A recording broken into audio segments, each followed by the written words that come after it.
ঠান্ডা ওদেরও লাগে, কষ্ট ওদেরও হয়। ওদের জন্য কিছু করতে না পারো, অন্তত ওদেরকে অবহেলা করো না। শুধু একটু কাছে রেখে আদর করলেই আর কিচ্ছু চায় না ওরা আমাদের কাছ থেকে। ওদের ভালোবাসা মানুষের প্রতি একদম 100 খাঁটি, কোনো ভেজাল নেই। সুপ্রভাত, আমি অরিন্দম। কেমন আছো তোমরা সবাই? ডিসেম্বরের হাড় কাঁপানো শীতের সুন্দর একটি সকালের শুভেচ্ছা রইল সকলকে। সকালটা ছিল রবিবারের কুয়াশা ভরা সুন্দর একটি সকাল। সকালে তো প্রচুর কুয়াশা ছিলই, আর সারাটা দিন রোদের কোনো দেখা মেলেনি ওই দিন। আলতো করে কুয়াশা গায়ে মেখে চললাম এবার বাড়ির দিকে।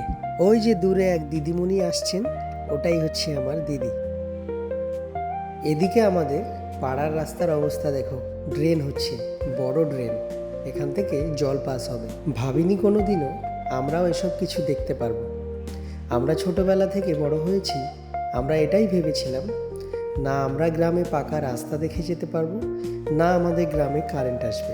আমরা ছোটবেলাতে পড়াশুনো করেছি ল্যাম্পো হ্যারিকেনের আলোতে। প্রথম যেইবার আমাদের গ্রামে কারেন্ট এলো, আমরা গ্রামের প্রত্যেকেই এতটা খুশি হয়েছিলাম যে ভাষায় সেটা প্রকাশ করতে পারবো না। বাড়িতে এসেই দেখি দুই ভাইয়ের কাণ্ড, দুজনে লড়াই করা শুরু করে দিয়েছে। আসলে ওটা লড়াই নয়, ওটা ওদের খেলা।